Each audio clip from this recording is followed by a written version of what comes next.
Chemistry on the board, valence electrons. Remember, column 1 plus 1, column 2 plus 2. Let's come over here to the other side and look at the anion perspective. When you start with fluorine, it gains an electron and becomes F minus. Notice that this reaction is the opposite of the half reaction with hydrogen, where hydrogen loses an electron and goes to H plus E minus, right?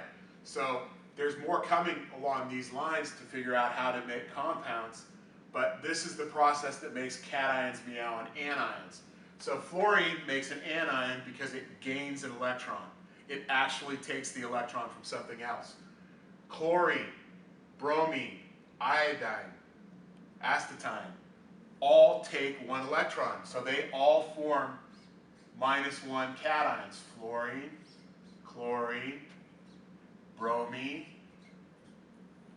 iodine, acetone. Right? What's also interesting about fluorine is it's a diatomic gas, as with chlorine. Diatomic gas, as with bromine. Diatomic gas, as with iodine, liquid at room temperature. Acetone, it does not follow that pattern. It is not diatomic. Right?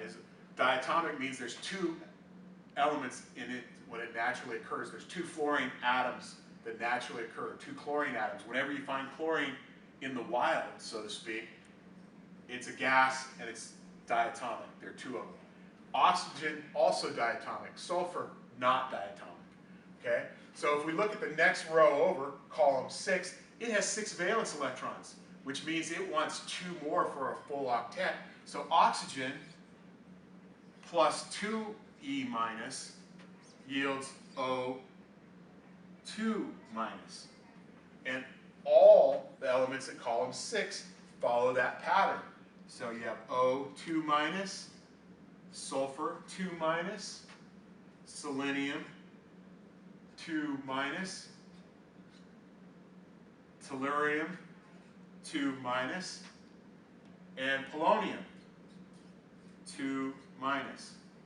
All right? So for the anions, fluorine, chlorine, bromine, iodine all gain 1 electron. Oxygen, sulfur, selenium, tellurium, polonium all gain 2 electrons and form 2 minus compounds. It gets dicier in here with nitrogen and carbon, and we'll talk about those later. Thank you for your time.